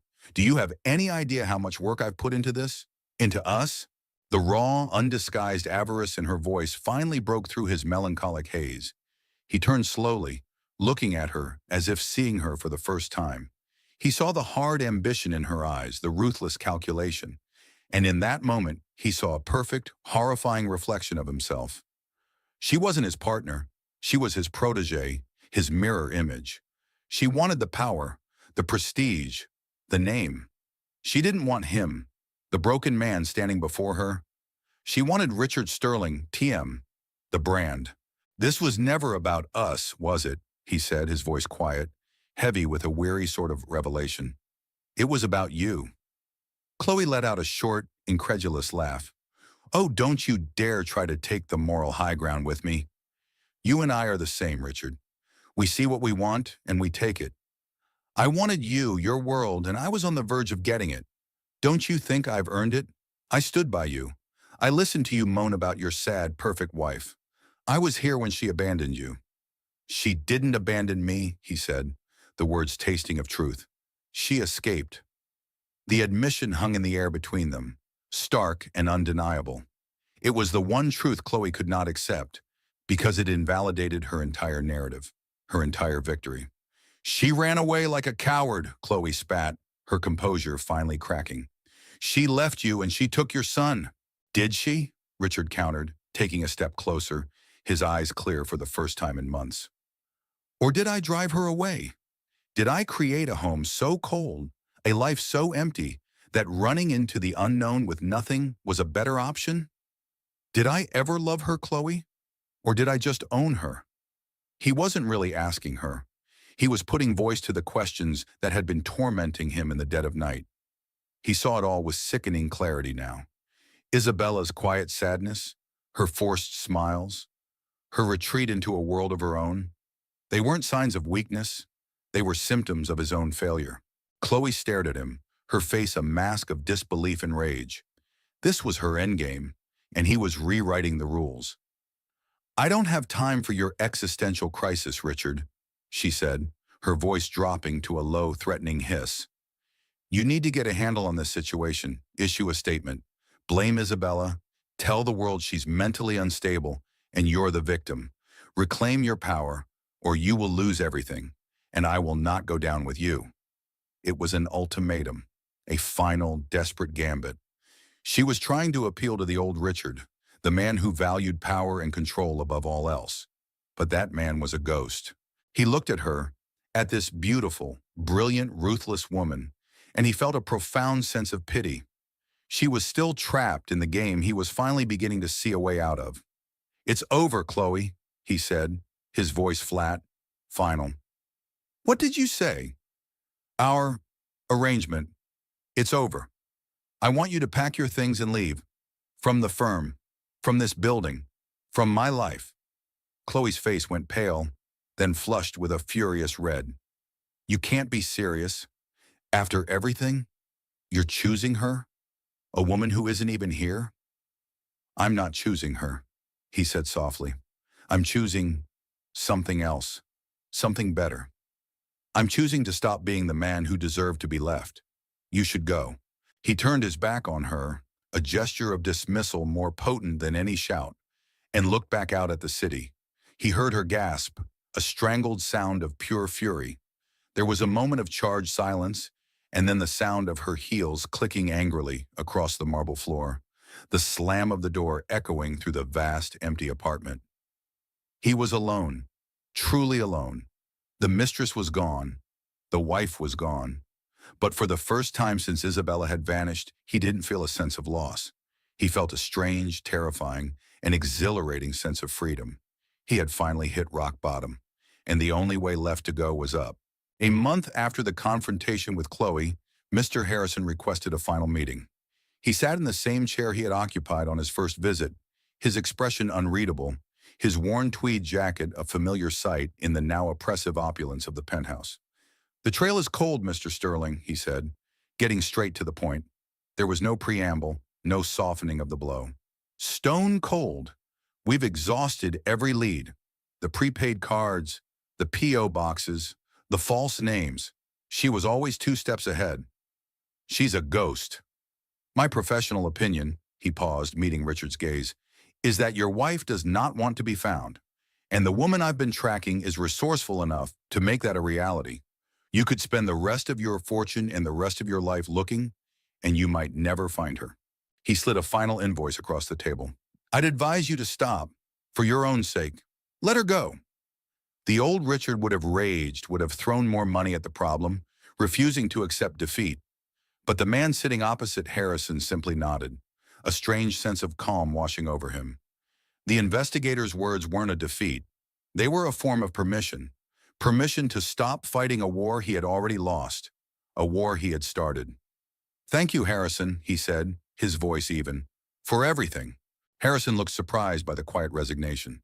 He stood up, shook Richard's hand, and left. The click of the door closing behind him was a sound of finality. The search was over. Isabella was truly gone. Instead of the crushing despair he had anticipated, Richard felt a quiet sense of peace.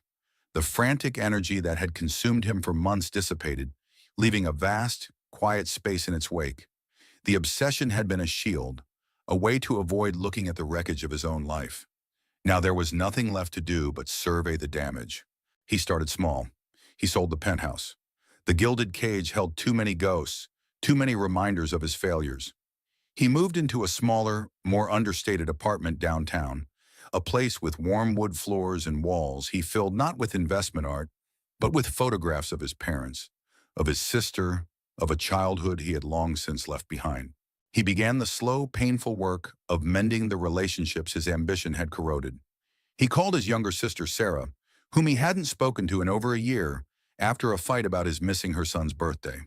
He apologized, without excuses or justifications. The silence on the other end of the line was long, and then her voice, thick with emotion, said, "I've missed you, Rich." It was a start. He stepped back from the day-to-day operations of his company, promoting a capable executive to take his place.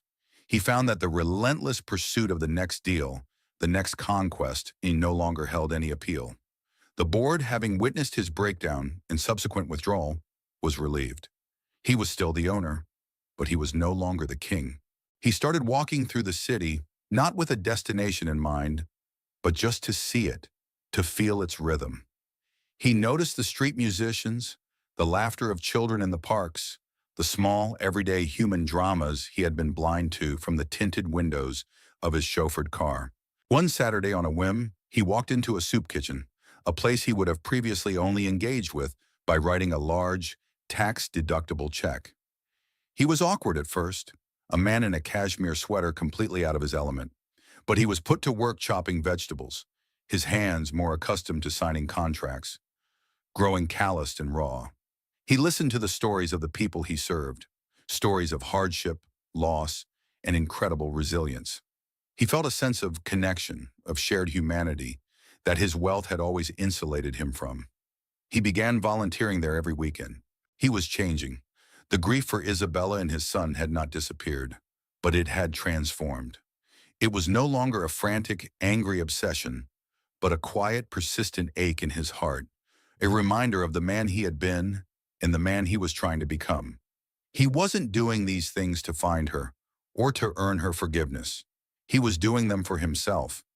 He was trying to build a life that the woman she had become might not have needed to escape from. He thought about the child, his son. The boy would be almost 2 years old now. Richard would picture him in his mind, a small boy with Isabella's serious eyes and, perhaps, his own stubborn chin. He wondered if the boy was happy, if he was loved. He knew with a certainty that brought both pain and comfort that with Isabella as his mother, the answer was yes. He had missed the birth, the first steps, the first words. He had lost the right to be a father, but he could still become a good man. Maybe in the end, that was a kind of redemption.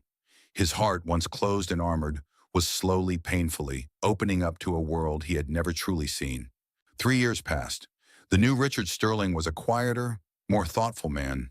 His business still thrived, but at a distance managed by others. His life was simpler, his wealth a tool for quiet philanthropy rather than a weapon of ego. The ache in his heart for his lost son and the wife he never knew remained.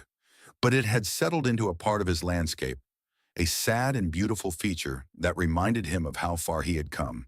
He was in Portland for a conference on sustainable urban development, a passion project he'd become deeply involved in. The conference ended a day early, and he found himself with a rare, unstructured 24 hours. On an impulse he couldn't explain, he rented a car and started driving west, towards the coast. He didn't have a destination in mind, just a pull towards the sea, towards the wild gray expanse of the Pacific. He drove through forests of towering pines, the air growing cooler, tinged with the scent of salt and damp earth. He ended up in Astoria, the charming historic town clinging to the hillside where the river met the ocean. He felt a sense of peace there, a feeling of being at the edge of the world. He walked along the waterfront, watching the sea lions bark on the docks, and felt a strange sense of belonging, of quietude. He wandered into the town's main street, lined with antique shops and small cafes. A bookstore, with a quaint, hand-painted sign that read Margaret's Books, caught his eye. He stepped inside, the chime of a small bell announcing his arrival. The interior was warm and cluttered, smelling wonderfully of old paper and wood smoke from a small stove in the corner. He browsed the shelves, his fingers tracing the spines of well-loved novels.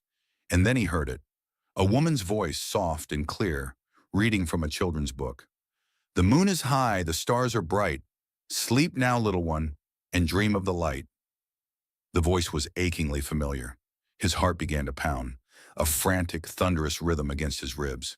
He moved slowly, cautiously, towards the children's section at the back of the store. And there she was.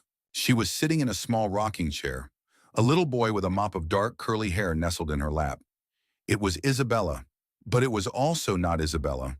Her hair was shorter, her face was free of makeup, etched with fine lines around her eyes that spoke of laughter and worry. She wore a simple sweater and jeans. She looked real, grounded. The fragile porcelain beauty of Isabella Sterling had been replaced by the vibrant, warm presence of this woman, Anna. The little boy in her lap looked up, and Richard's breath caught in his throat.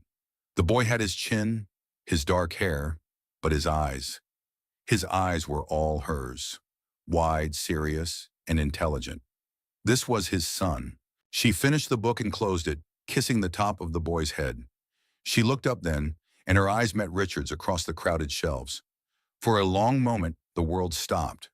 There was no shock on her face, no fear, just a flicker of recognition, followed by a deep, calm sadness. And then, something that looked like acceptance. He didn't know what to do, what to say. The script he had rehearsed in his mind 1,000 times, of anger, of pleading, of demanding, vanished. That script was for a different man, for a different woman. She stood up, gently taking the boy's hand.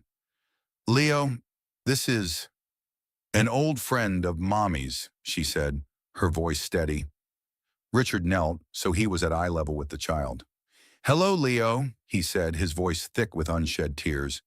"It's very nice to meet you." Leo stared at him with his mother's solemn eyes, then gave a shy smile. Isabella, Anna, spoke then, her voice quiet. "What are you doing here, Richard?" It wasn't an accusation. It was a simple question. "I don't know," he answered honestly. "I think maybe I was looking for a place to be quiet. I didn't know I was looking for you." They stood in the silence of the bookstore, the air thick with unspoken years, with pain and growth and change. An older woman with kind eyes, Margaret, watched them from the front counter but said nothing. "He's beautiful," Richard whispered, his gaze fixed on Leo. "He is," she agreed softly. "He's happy. He's safe." It was both a statement and a reassurance that she had made the right choice. He finally looked back at her, at this woman who was both a stranger and the most important person in his world. And he knew this wasn't a moment for grand gestures or dramatic reunions. It wasn't about reclaiming what he had lost. That life, that marriage was over. They were two entirely different people now, shaped by the separate paths they had walked. "I'm sorry, Isabella," he said, and the name felt foreign now. "For everything, for the man I was, for not seeing you. I am so, so sorry." A single tear traced a path down her cheek, but she was not sad. It was a tear of release. "I know, Richard," she said. "I forgave you a long time ago." The ending wasn't what he had ever imagined. There would be no triumphant return, no reconciliation. But as he stood in that quiet bookstore, looking at the woman his wife had become and the son he was meeting for the first time, he felt a profound sense of hope. This wasn't an ending. It was a new, unforeseen connection. A chance, perhaps, not to rebuild what was broken, but to build something new, something honest, from the ground up. It was a quiet, unexpected, and deeply inspiring beginning. The story of Richard and Isabella shows us that true growth often begins only when we have the courage to let go of the life we planned. Their journey wasn't about finding their way back to each other, but about finding their way back to themselves. It's a powerful reminder that resilience, connection, and authenticity are the real treasures in life. If their story of transformation and second chances touched your heart, please give this video a like to help it reach others. Share it with someone who might need this message, and don't forget to subscribe for more real-life romantic fiction that explores the depths of the human heart. Thank you for watching.